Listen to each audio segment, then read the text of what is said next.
Hey guys, it's Haley and welcome to another bookish video.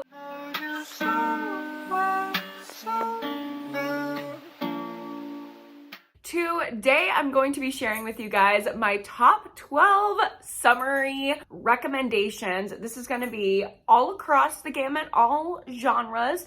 I have a few romancy things in here, but mostly it's thrillers and horror. I feel like we have a good mix that can give you every single type of summer vibe that you're looking for. So I'm going to be sharing my top 12 recs with you, but before we get into the books, I do want to thank the sponsor of today's video, which is Dossier. I know you guys have heard me talk about Dossier so many times, but it's because I love them so much. They make some of the most iconic luxury fragrances you can buy for such an affordable price. So I have two to show you guys today. The first one that I have, y'all can see how much I've already used it since I got it in the mail. It is their Golden Rum and Amber, and this is actually one of their Dossier original scents. I absolutely love this collection, and this was not intended to be inspired by any other type of fragrance. It's just one of their originals. But to me, it smells like one of my favorite perfumes of all time, which was discontinued. And I was so sad that I didn't have anything like it, but now I do. If you remember the Elizabeth and James Nirvana Bourbon perfume, that used to be my go-to scent. I still have a bottle of it with like this much left that I save for special occasions. And now I'm not worried about conserving that as much because I have this and it smells just like it. So good. It's like musky, mysterious girl, very bourbon heavy, but in like a light feminine way. I love it. And then of course I have one of their scents that's inspired by an iconic luxury fragrance. This one is Aquatic Coconut and it smells exactly like Replica Beach Walk. And when I tell you guys, I went into Sephora and I smelled Replica Beach Walk and I was like, wait, I know that scent. I wear that scent. It's Aquatic Coconut from Dossier. It smells exactly like it. Dossier perfumes always last on my skin and my clothes for so long. I have pretty sensitive skin and it never gives me any type of reaction, and I get so many compliments. So I'm going to, as always, leave my link down below where you can shop Dossier. Use my code to get a percentage off of your order. And thank you so much to Dossier for sponsoring this video. Now let's go ahead and get into the book recommendations. Y'all, I am wearing, I don't know if you noticed, I'm wearing my Eddie earrings. This is one of 3 pairs of Eddie earrings that I have that were given to me for my birthday by one of my besties who's also a lurker. I know you're out there. Hi. Thank you for the earrings. I love you. I'm also wearing my Eddie shirt that I got from the Stranger Things experience in Vegas. I'm like all decked out and I'm loving it right now. I'm trying to bring back my hyperfixation era from last summer by just like wearing all Eddie all the time because I love him and we're manifesting him coming back as a vampire in the next season, which is also the last season. Don't talk to me about it. Anyway, how did we get off on this tangent? Let's get into the book recommendations. So I did quite a few summer book recommendation videos last summer. I wasn't sure if I was gonna do one this year, but then I was reading so many good summary books this summer that I feel like I have to do a rec video telling you guys about them before the summer is over so you can get in your last good summer reads, or if you live in Texas and it's gonna be hot until Thanksgiving and you're still gonna be having pool days into November like me, then you can read these for the rest of the year. But let's go ahead and get into it. The first couple I have are actually recs from late summer last year that I didn't get a chance to recommend in those summer recommendation videos. So I have Blood Sugar by Sasha Rothschild. This was my favorite book of all the books that I read last year, and it has immaculate summer vibes. It's a thriller. It takes place in Miami, and we are following our main character, Ruby, who is accused of murdering her husband. And here's the thing, she has committed 3 murders, and she tells us all about them in this book, but she is adamant that she did not kill her husband. So we're trying to figure out, first of all, about these other murders and how she's going to create this defense against the accusation that she murdered her husband, and we're also trying to figure out what actually happened to her husband. But along the way, this is mostly a purely character-driven story with an unhinged female main character, which I love so much. If you're not a character-driven reader, I don't know if you'd love this one as much, but for me, the characterization, the summer vibes, the dark, insidious, like good for her female killer POV, it was just absolutely perfect for me. It stands out as one of the best books that I've read in the past few years. So highly, highly recommend. Perfect pool book as well. Another one from last year is Gone to See the Riverman by Christopher Triana. If you're looking for a pretty intense horror read that also gives you the summer vibes, but is definitely not light, for all my dark girlies out there,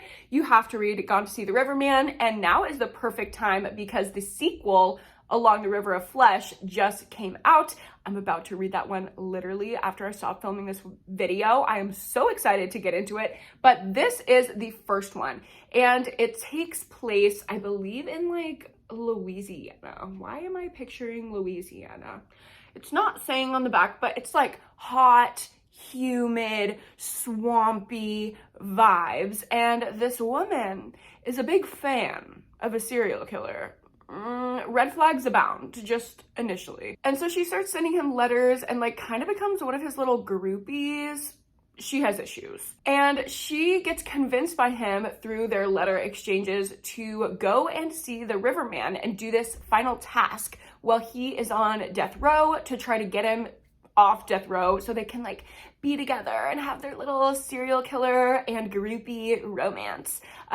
It is very, very dark, but we follow her on this journey to do this task for a serial killer, and things get increasingly and increasingly more horrifying and more like a fever dream. This is pretty extreme horror, but it has nothing in it that gives me a really bad taste in my mouth. It was just really, really effective horror. So I highly, highly, highly recommend it, especially for summer, because it's like you're traveling along this swampy river and it's all creepy. And I don't think this is necessarily a pool read, but it's definitely a summer read. And I absolutely loved it. It was one of my favorites of last year. I can't believe I haven't recommended it in a summer video before. And my last book that's kind of like carryover from last year's summer reads that I haven't recommended to y'all yet is the Southern Book Club's Guide to Slaying Vampires by Grady Hendrix. Y'all know, for summer horror, there always has to be a Grady Hendrix on the list. My Best Friend's Exorcism was kind of the horror book of the summer last summer that I was constantly recommending, and this is the Grady Hendrix that I have been thinking about this year. I've been recommending it a ton, but I haven't featured it in a video. So if you haven't heard me talk about this, this is basically like the little suburban ladies, rich people drama, all looking through their windows, observing the neighborhood that I like in a thriller, but it puts a horror twist on it. So all these little suburban ladies, I believe it takes place in like the late 80s, early 90s, satanic panic vibes. They're all looking out their windows and they see this new guy move in down the road, and they get it in their head that he is a vampire. So all these suburban ladies in their little book club are just gabbing about this guy being a vampire, and they're going to expose him, and all of these things occur. This book actually is more than just fluff. It actually has really great commentary in here and really, really good horror. Like this one, I have two scenes from this book that live in my head rent-free. The roaches, the roaches, the rats, the rats. If you've read this book, you know. Oh my God. It is so creepy, such good summer suburban vibes. I'm obsessed. So those are kind of my carryover from last year, and now we're getting into my top books that I've read over the course of this summer that have all the good summer pool read vibes. So this first book I literally just finished, and it was the catalyst for me wanting to make this video because I just needed to share it immediately before the end of summer with y'all. And that is The Spare Room by Andrea Bartz. Oh my God. This is the insidious, polyamorous, bisexual thriller that I've been waiting for. I don't even have words. I I just finished this book, so I'm literally still shocked. Like, I'm still in the aftermath of like processing everything that happened. But basically, this woman is having relationship trouble during the pandemic. This book does take place during the pandemic, and the pandemic is a big part of it, but I feel like it does it better than other pandemic books that I've read. It wasn't like bringing me back to those stressful times. It was more just like used as an element of the story that really made sense why it was there. So our main character is having relationship issues in the pandemic, and she goes to quarantine with this girl that she knew in high school that she's recently reconnected with.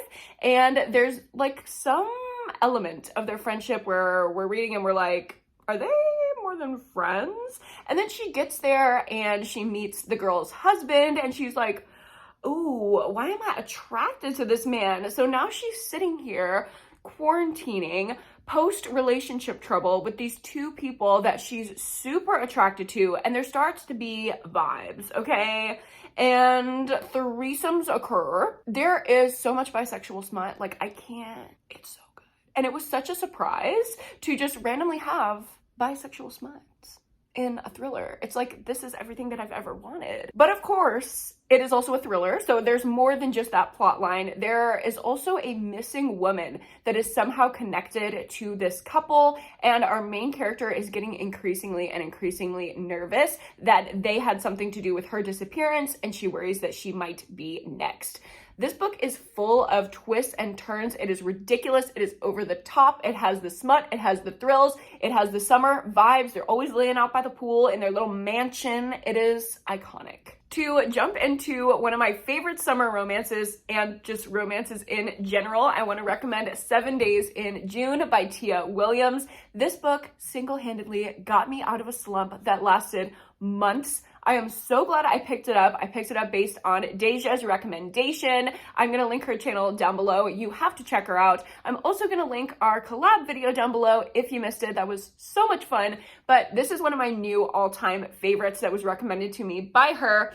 Of course, it's called 7 Days in June. It all takes place in June, the flashback chapters and the present day chapters. So it's the perfect summer vibe. It takes place in New York. So there's like summer in the city vibes. I feel like if you are traveling to New York, this is the perfect book to lay out and read in Central Park. That is like how I picture the vibes of this book. But we're following these two authors who had this whirlwind romance for 7 days in June when they were in high school. And now it's years and years and years later, and they're reconnecting again in June after their painful parting. We're figuring out what led to this separation back then and watching them rebuild their relationship now.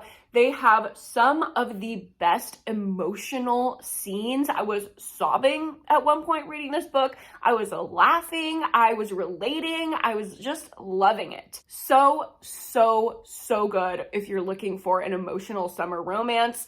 But it's not just like all heavy emotion, like this one in here also smacks. And jumping back into thrillers, we have The Whispers by Ashley Audrain. This just came out this summer, and it is the perfect little suburban women looking out of their windows thriller. If you are sitting at your suburban home, like maybe you're home for college, and you're sitting out there thinking of like all the trauma around in the neighborhood, is this relatable to anyone or just me? Then this is a good book for that summer vibe. I don't know if anyone's relating to this, but anyway, The Whispers follows this group of suburban women and all of the different drama pieces that occur in their neighborhood, mostly centering around this one woman and this horrible accident that her child has gotten into. And everyone kind of suspects it might not be a total accident and the mom might be at fault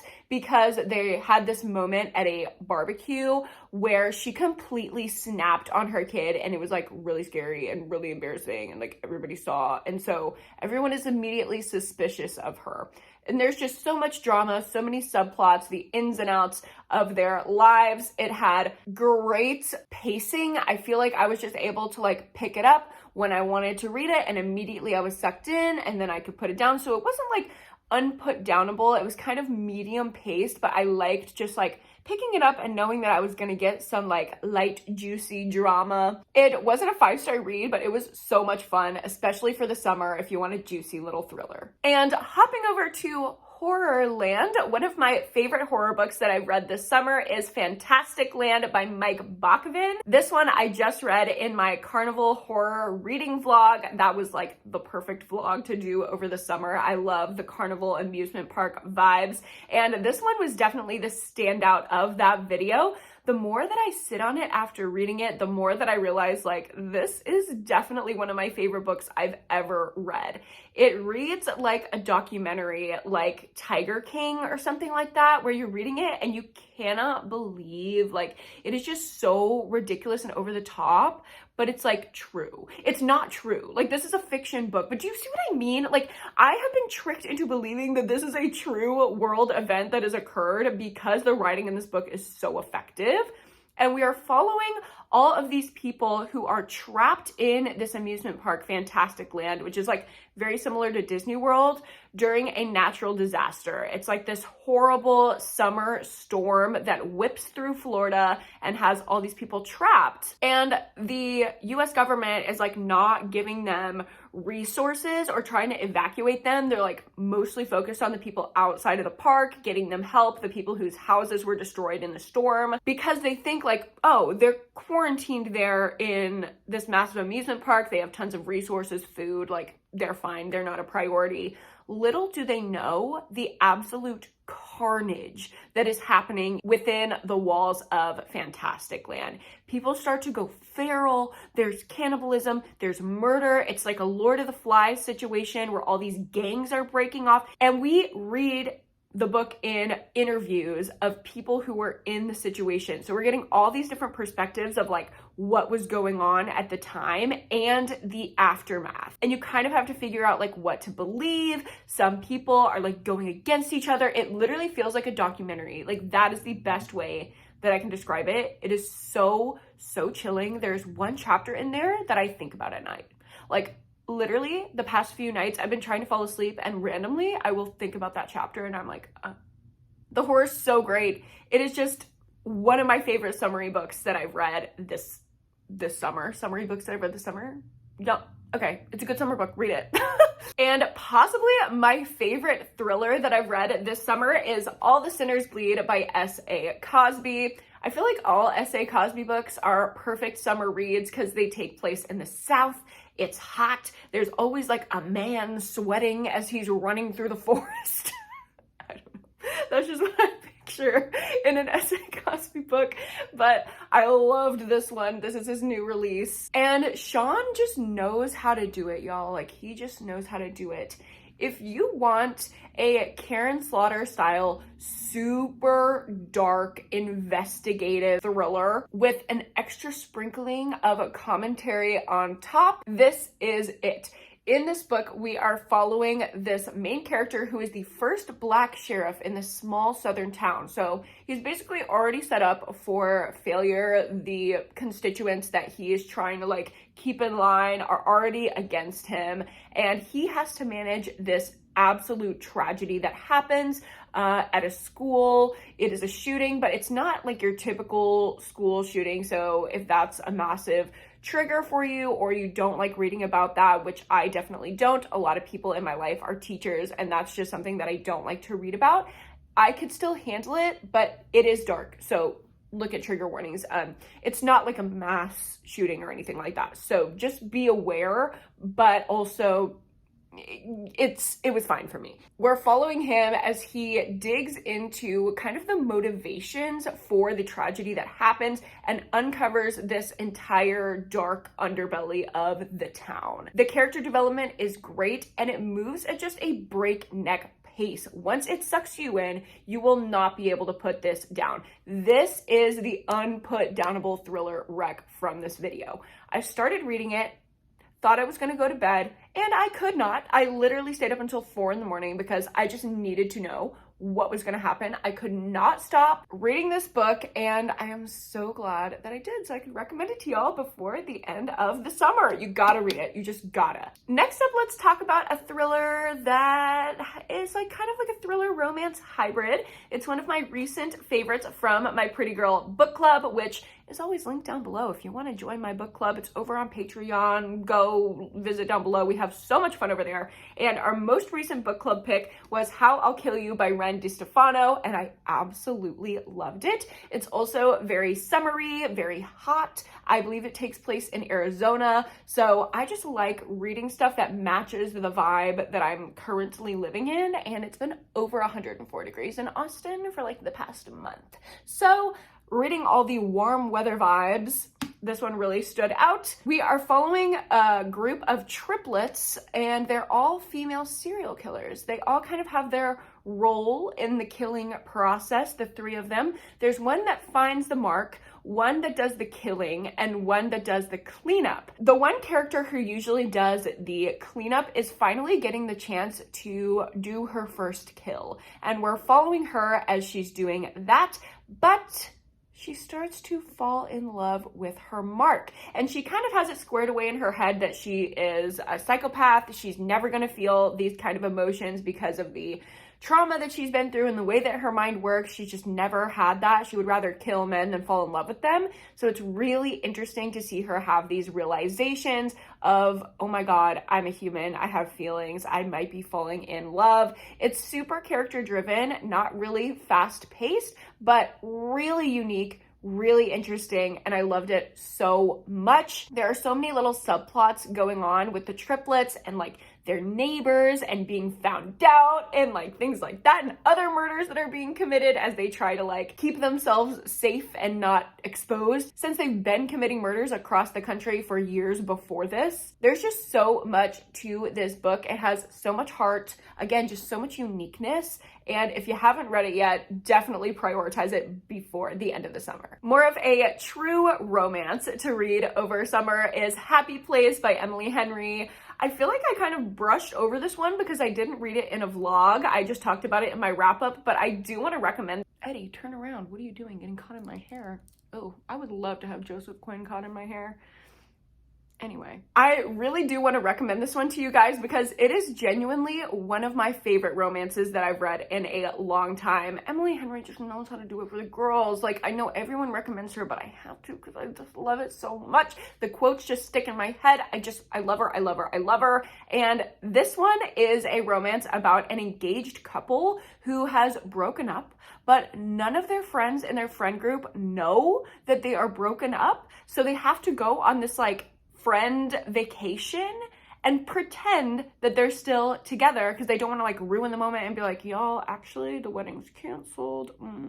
Yeah. And along the way of like pretending to be together, they find each other again and they rekindle their romance. It has the like summer vacation vibes. It is so summery, so fun. I love the vibes of the friend group and like the whole dynamic with all the different characters. I really want the other characters in the friend group to have individual romance books, even if it's like a prequel of like how some of them got together. I think that would be so, so fun. It was adorable. It was meaningful. I did tear up in this one as well.